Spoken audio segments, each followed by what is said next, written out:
सभी वैष्णव भक्तों को सादर जय श्री कृष्ण। भगवान श्री कृष्ण का ध्यान करने से मन की शुद्धि होती है।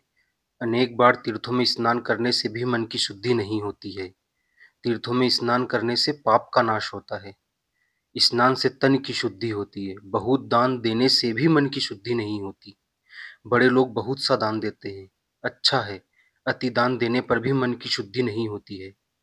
मन बिगड़ता है संसार का चिंतन करने से।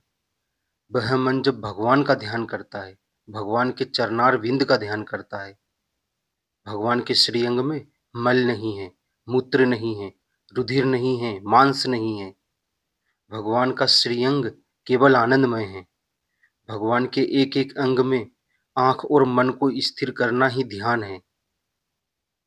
इस मन को बार बार समझाना, यह संसार सुंदर नहीं है। संसार जिसने बनाया है वह परमात्मा बहुत सुंदर है। भगवान का ध्यान सर्वकाल हो सकता है। रात्रि में 12 बजे कोई भगवान की पूजा करे तो यह उचित नहीं है। रात्रि के 12 बजे पूजा नहीं होती है। रात्रि में 12 बजे ध्यान हो सकता है। ध्यान का फल तत्काल मिलता है।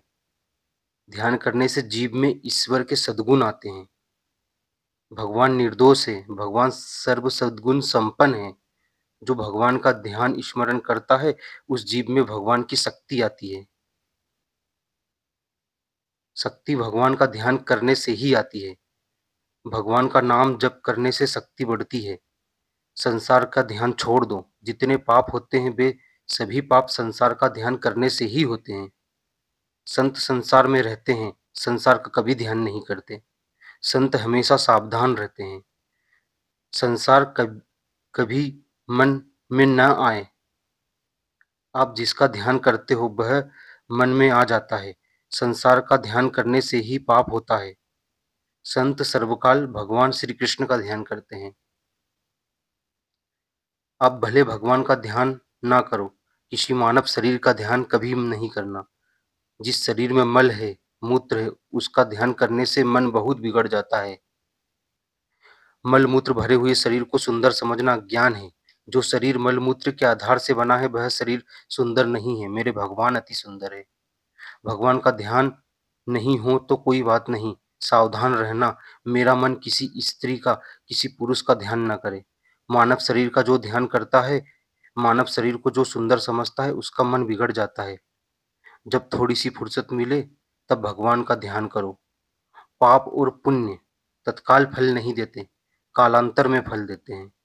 कालांतर का मतलब होता है कुछ समय बाद। आज कोई झूठ बोलता है तो आज दुखी नहीं होगा। झूठ बोलना पाप है।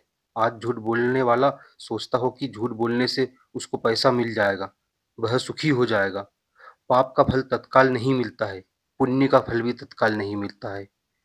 पाप और पुण्य कालांतर में फल देते हैं। कोई आज भगवान की प्रेम से पूजा करे तो उस पूजा का फल उसको आज नहीं मिलेगा, कालांतर में मिलेगा। जो प्रेम से भगवान श्री कृष्ण का ध्यान करता है, उसका फल तत्काल मिलता है। इसलिए भगवान का सतत ध्यान करना चाहिए। हरे कृष्ण।